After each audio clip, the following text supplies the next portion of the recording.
안녕하세요. 사랑하는 나성서만교회 성도 여러분, 진짜 사랑하는 거 맞는가요? 그냥 앞에다가 사랑하는 이렇게 붙여놨는지 저 스스로도 궁금해지네요.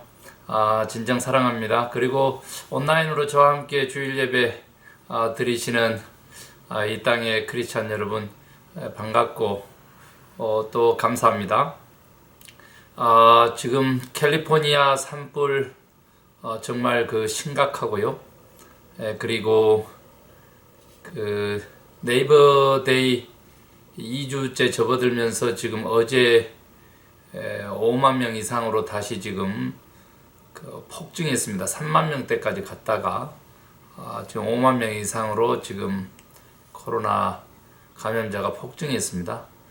그래서 지금 미국은 700만 가고 있고 20만 명 넘게 죽었고요.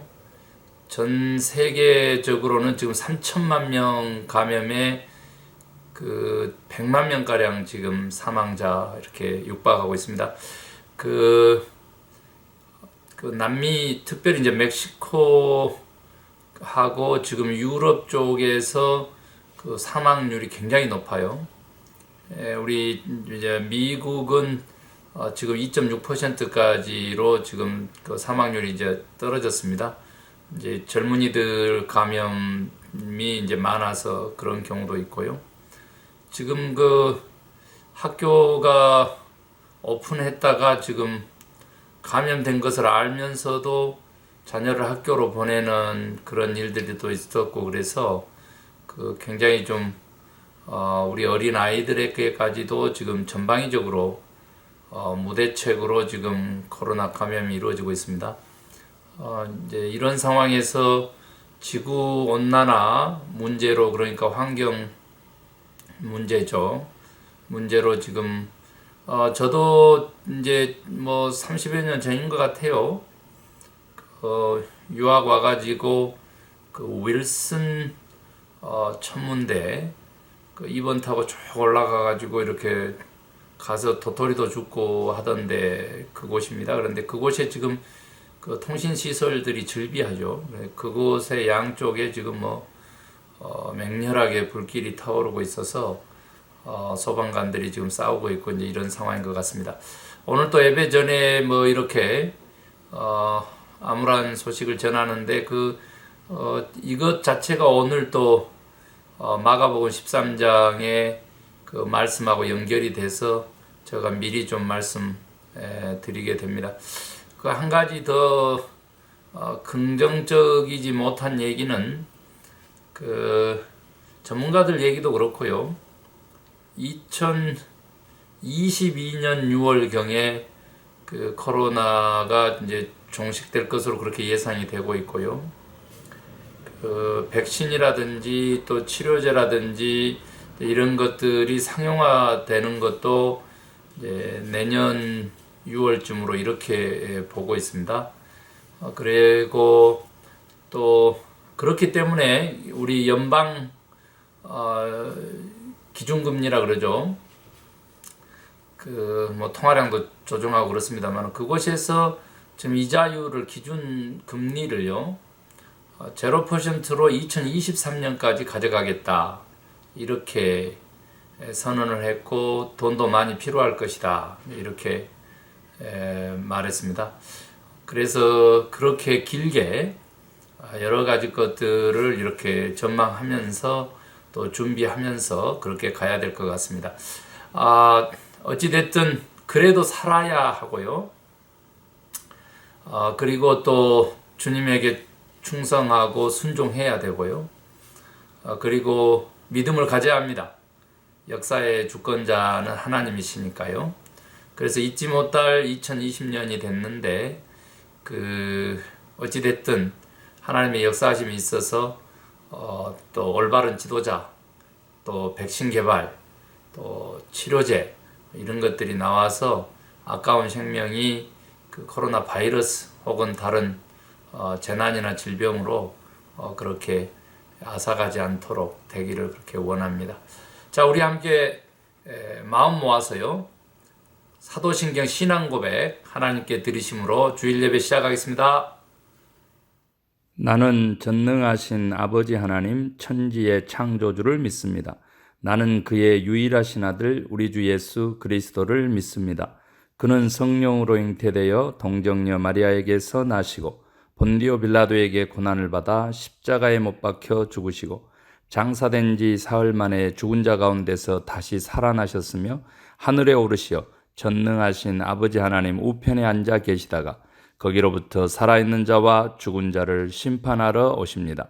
나는 성령을 믿으며 거룩한 공교회와 성도의 교제와 죄를 용서받는 것과 몸의 부활과 영생을 믿습니다. 아멘. 네, 너 성결케 위해 찬송가 420장으로 하나님께 영광 돌립니다. 찬송가 420장.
네, 다음은 하나님의 말씀 보겠는데요. 원래 오늘 좀 이렇게 쭉 나누면 좋은데 또 특별히 이렇게 종말론적 현상 때문에 이렇게 13장을 다 차분차분하게 하면 좋은데 제가 오늘 13장 전체를 읽을 수가 없어서 13장 전체라고 제가 할 거예요.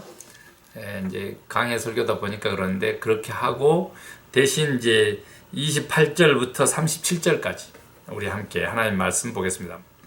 우리 함께 하나님 말씀 읽을 때에 말씀의 은혜와 능력이 저와 여러분에게 함께 하기를 원합니다. 마가복음 13장 28절.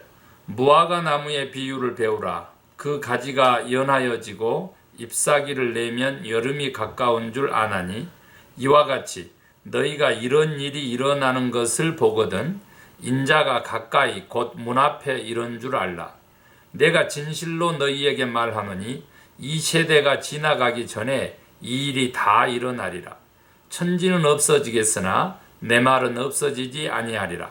그러나 그날과 그때는 아무도 모르나니 하늘에 있는 천사들도 아들도 모르고 아버지만 아시느니라. 주의하라. 깨어 있으라. 그때가 언제인지 알지 못함이라.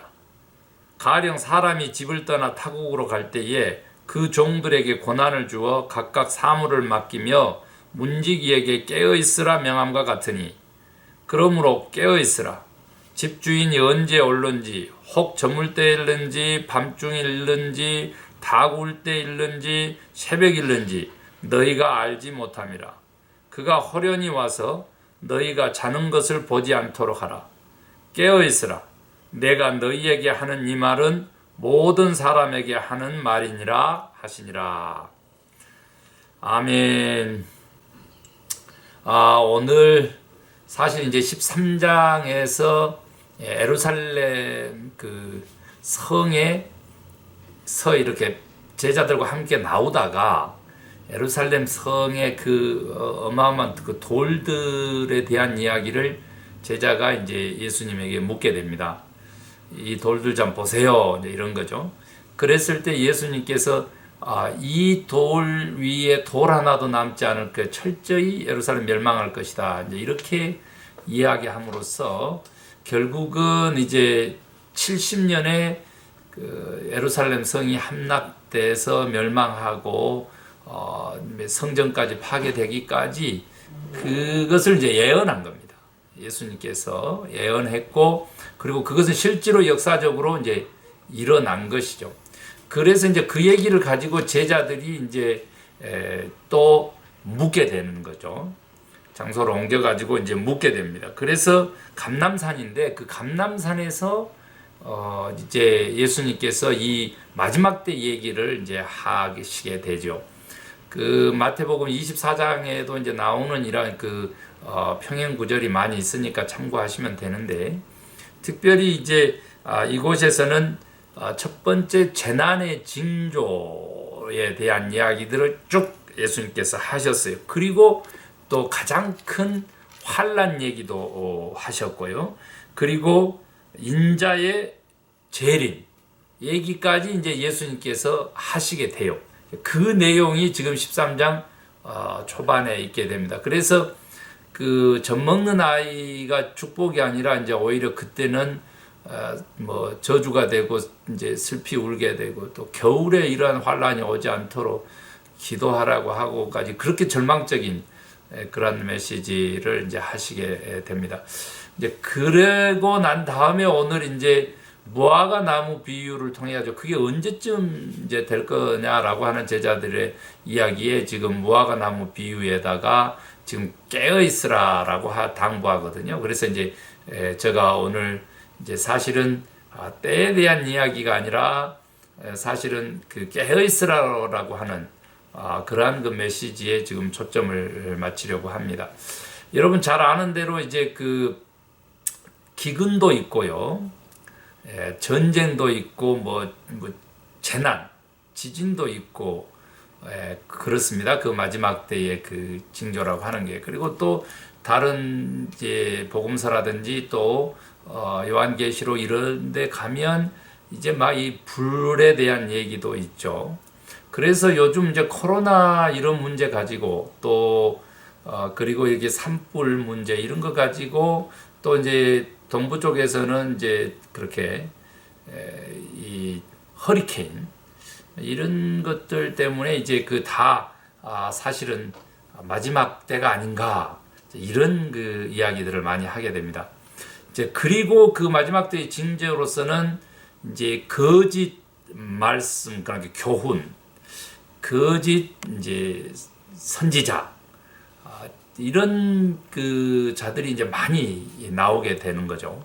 그리고 실제로 그렇게 또 예수님 때부터 그렇게 쭉 그런 자들이 이제 많았습니다.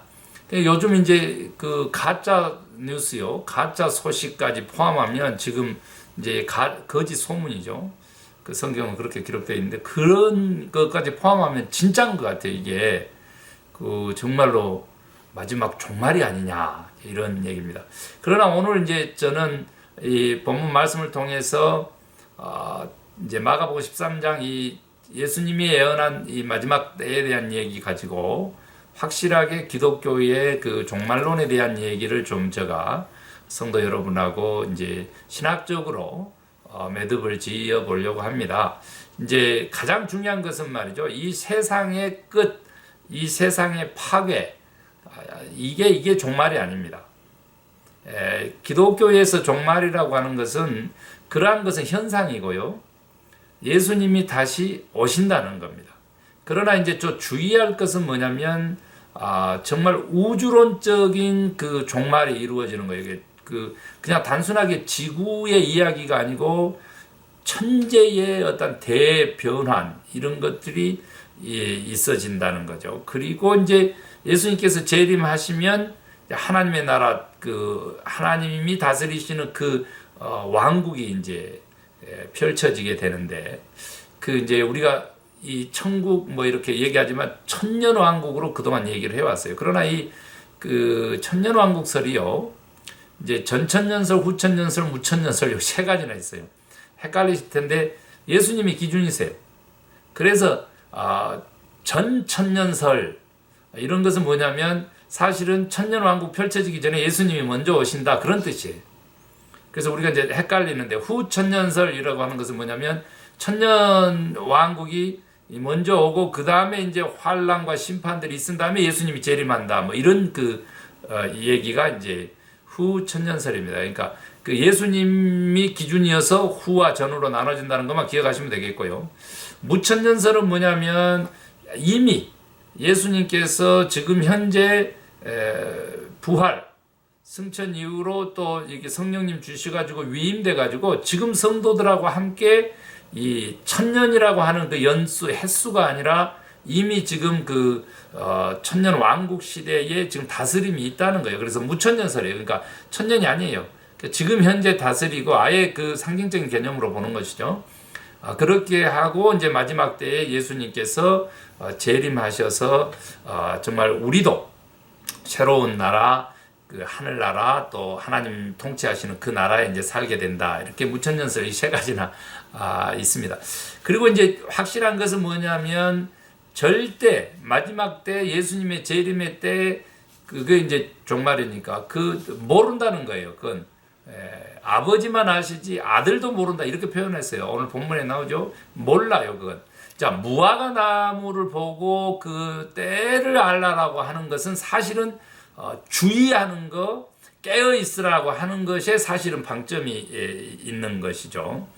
그래서 우리더러 항시 언제 시한부 종말하는 자들, 이단들, 거짓 선지자들 막 나온다 그랬는데 그렇게 하는 것이 아니고 지금 사실은 시대를 간파를 해라 이제 이런 차원에서 무화과 나무의 시기에 대한 비유고 그리고 그것은 곧 메시지로 연결된다. 이렇게 보시면 됩니다. 제가 이제 강의할 생각이 이제 없기 때문에 사실은 어떤 목회자들 이런 거 가지고 이제 공포, 겁 이런 거 줘가지고 사람을 깨우기도 하죠.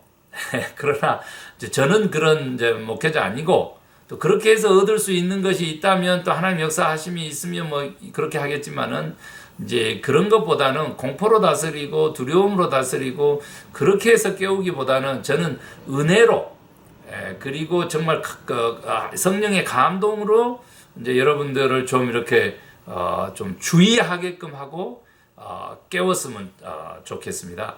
여러분 주의하라 또 깨어라 라고 하는 얘기가 이제 계속 나오거든요. 그러니까 주의할 때는 아까도 얘기한 대로 이제 거짓 소문이라든지 거짓 교훈 가르침이라든지요. 이제 많아요. 그리고 또 거짓 선지자 이제 이거 분별을 하라는 거거든요.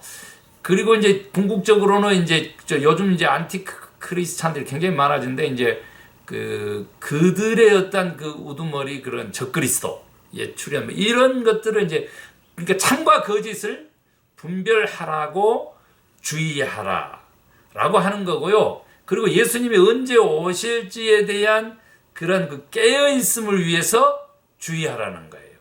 그러니까 이제 깨어있으라 라고 하는 헬라어 단어가 그래 고레오 이러겠어요.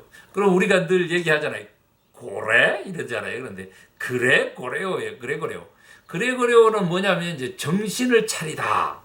정신을 차려라. 이거예요. 그래. 각성하라. 또 경성하라. 뭐 이런 것들 많이 하죠. 이제 그 정신 차리기예요. 정신 차리기. 그래서 주의하는 것도 사실은 우리로 하여금 정신 차리기, 각성하라는 거죠. 그래서 그 깨어 있다라고 하는 것은 과연 무엇이냐라고 하는 거예요. 단순하게 뭐 참과 거짓을 분별하라고 하는, 주의하라고 하는 그런 말씀, 거기에다가 더 나아가서 깨어 있으라라고 하는 것은 사실은 이제 오늘 주님께서는 예화를 들었죠.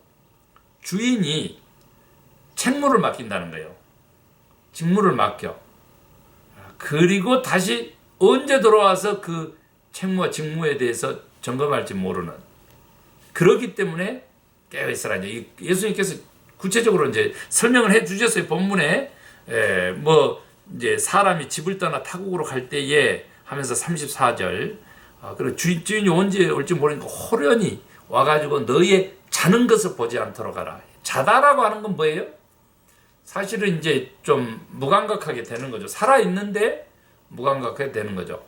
그러니까 우리가 이제 늘 양심에 화인 맞았다라고 할 때도 화인이 뭐예요? 그 불에 댄 자국, 그렇게 감각을 좀 잃은 거, 이런 얘기예요. 그래서 그 깨어있다라고 하는 것은 뭐예요? 사실은 약간 예민해지는 거죠. 그 더 다르게 표현하면은 살아있는 감각, 느끼게 되는 것이죠. 깨어있다라고 하는 것은요. 그래서 사실은 민감해지는 겁니다. 그런데 이제 우리가 누구에 민감해지는가가 굉장히 중요해요. 오늘 성경에서 주님은요, 현상에 민감하기를 원치 않으세요. 아멘 하시기 바랍니다. 이렇게 부정적으로 얘기했어도 아멘 해야 돼요. 현상에 민감한 사람들이 너무 많아요. 특별히 이제 제가 그 상담 전화도 받고 상담도 해드리고 하는데 정말 열심히 특심하신 분들이죠. 그런 분들이 이제 저를 찾아서 그렇게 상담을 하는 거 감사한데, 이제 이렇게 제가 염려하는 것은 뭐냐면, 민감하시고 깨어 있으신 것은 맞는데 현상에 깨어 있으세요. 그 현상에 민감하세요. 아니에요. 그 말이 다 아닙니다. 우리의 민감함이 깨어 있음이라면, 우리의 민감함이라고 하는 것은 예수님에 대한 민감함이다. 예수님의 명령, 즉 우리 인생의 주인의 책무에 대한, 사명에 대한, 책임에 대한, 정말 우리 믿는 사람들의 그 의무에 대한, 청지기직에 대한 그 말씀, 거기에 민감해지는 거예요. 이것이 진짜 깨어있는 거예요. 자기 책임, 자기 책무, 자기 사명, 그것에 민감해지는 것, 그것이 깨어있는 거라고. 그 일에, 그런 것들에 게으르지 않는 것이죠. 예수님의 민감한다라고 하는 것은 예수님의 감정, 예수님의 말씀, 예수님의 뜻 말이죠. 그런 것들에 민감한 거예요. 그래서 민감하다라고 하는 것은 뭐냐 그러면 바로 저는 이제 바꿔서 얘기하는데 즉각 순종하는 거예요. 즉각 행하는 거예요. 내 몸 내가 컨트롤하고 내 인생 내가 산다, 이런 사람도 굉장히 많아요. 그런데 지금 이 때를 보면 그럴 때가 아니라는 거죠. 그렇게 자기 중심성을 가지고 주님을 대하고 하나님을 대하고 그리고 신앙생활을 하고 아니라는 거예요. 잠시 쉼이라고 하는 거, 이것은요 마치 그 동양화 그림에서 여백을 통해서 정말로 그 아름다움이 표출되듯이 그렇게 아름다운 것일 수 있어요. 그렇지만 그런 순간에도, 잠시 내려놓음과 잠시 안식하는 그 순간에도 우리는 주인에게 민감할 필요가 있다. 우리의 주인 예수 그리스도, 그분의 명령, 그분의 말씀, 그분이 우리에게 이임하신 사명, 청지기지, 이것에 민감해야 돼요. 즉각 순종하라는 겁니다. 즉각 순종하라. 이것이 오늘 그래요? 깨어있으라. 그럼 깨어있으라 그러면 그래요? 이렇게 하고 깨어있으면 되겠죠. 그래서 제가 기억하시라고 이제 정말 이렇게 유머스럽게 표현하고 있습니다만은 각성하는 겁니다. 경성하는 겁니다. 자, 그리고 조금 더 발전하면 그렇게 주님에게 민감하고 즉각 순종하는 그러한 삶이 우리 개인적으로 인간적으로는 어떻게 표현되고 또 이루어지느냐? 경건생활이죠. 경건생활입니다. 우리가 이제 고린도 후서에도 그런 거 나오는데 이 주님이 다시 오신다는 그 약속이 있기 때문에 우리는 어떻게 하나님을 두려워하면서 깨어서, 그래서 구체적으로 제가 좀 그 고린도 후서의 말씀을 좀 읽어드리고 싶은데 그 핵심은 그겁니다. 경건생활이라고 하는 것은 거기 나온 대로 영과 몸을 더러운 것으로부터 깨끗하게 하는 거죠. 온갖 더러운 것으로 그렇게 표현되어 있어요. 그러니까 하나님을 두려워함으로 깨어서 정말 이 경건하게 몸과 마음을 더러운 것으로부터 구별지어내는 거예요. 깨끗하게 하는 겁니다.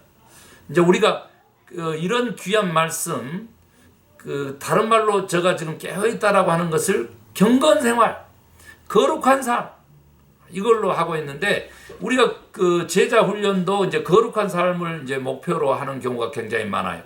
그런데 성경의 가르침은 그걸 넘어서서 그 경건한 삶을 넘어서서 뭐 하라고? 적극적으로 선을 행하라.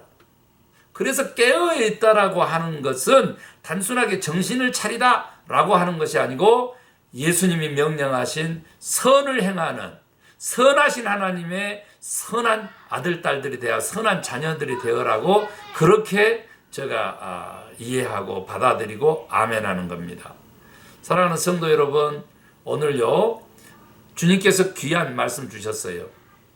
마지막 때 주님이 다시 오실 때라고 한다면 우리는 주의하고 깨어 있으셔야 합니다. 그렇게 되기를 간절히 소망합니다. 그리고 그 주의하다라고 하는 것은 참과 거짓을 분별하는 거예요. 가짜 뉴스, 가짜 가르침, 교훈, 메시지, 그리고 거짓 선지자 다 가려내고 오히려 이들이 이제 적그리스도 되는 것이죠. 그 주의함과 깨어 있음이라고 하는 것은 뭐예요? 그냥 단순하게 정신 차려라? 아니요. 민감해져라는 거예요. 민감해져라. 즉각 순종하라. 이거예요. 거기에다가 뭐라고? 경건한 삶을 목표로 하고 더 나아가서 선한 일을 행하는 것이 바로 깨어 있습니다. 그래서 이 시대 깨어 있는 성도들 되어서 주님이 오실 때 아멘 주 예수여 어서 오시옵소서 마라나타 이 신앙 가지고 승리하는 저와 여러분 되십시다. 기도하겠습니다. 하나님 감사합니다. 오늘 또 귀한 말씀 주시고 또 종말론에 대한 여러 이야기들 저희들이 살펴보았는데 큰 깨달음 주셔서 감사합니다. 하나는 잠자는 모습을 우리 주님께 보이지 않는 성도 되게 하여 주시옵소서. 그래서 깨어있는 자들 되어서 그 사명과 책무를 주인에게 받은 그 의무를 직무를 온전히 감당하는 충성된 청지기들이 되게 하여 주시옵소서. 나의 오늘 책임 뒤로 미루지 않게 하시고 또 핑계대지 않게 하시고 즉각 순종함으로 인해서 하나님의 능력의 역사하심을 증언하는 귀한 증인들 되게 하여 주시옵소서. 믿고 감사하며 예수 그리스도의 이름으로 기도 올리옵나이다. 아멘. 하늘에 계신 우리 아버지의 이름을 거룩하게 하시며 아버지의 나라가 오게 하시며 아버지의 뜻이 하늘에서와 같이 땅에서도 이루어지게 하소서. 오늘 우리에게 일용할 양식을 주시고 우리가 우리에게 잘못한 사람을 용서하여 준 것 같이 우리의 죄를 용서하여 주시고 우리를 시험에 빠지지 않게 하시고 악에서 구하소서. 나라와 권능과 영광이 영원히 아버지의 것입니다. 아멘. 네, 사랑하는 성도 여러분, 예배 마쳤는데요. 저 말씀 마지막쯤 돼서 우리 밖에서 아들들이 막 이렇게 떠들어서 네, 차분하게 마무리 또 길게 못했지만 여러분 우리 깨어있는 이때 정말 마지막 때라고 하는데 깨어있는 성도들 되시기를 바랍니다. 이제 깨어있는 삶, 주의한 삶 제가 말씀드렸고요. 정말 오늘 말씀대로 순종함으로써 하나님에게 영광 돌리는 저와 여러분 되십시다. 세상 굉장히 좀 시끄럽거든요. 그러나 역사의 주권자는 하나님이신 거 그 절대 의심하시면 안 돼요. 믿으시고 그리고 굳이 꼭 그 역사의 주인공이 내가 되어야 될 필요성은 없지만 하나님께서 유임한 책무에 대해서는 이런 환난 중에도 순종하셔야 돼요. 순종하셔야 됩니다. 그러면 하나님께서 큰 상급으로 갚아주시겠다고 약속하셨습니다. 그래서 그거 믿으셔야 돼요. 그래서 하나님의 나라가 실현되는 삶을 내 안에서부터 가정에서 또 주변에서부터 교회까지 이렇게 실현하면서 살 수 있게 되기를 간절히 소망합니다. 사랑해요. 또 봬요. 감사해요.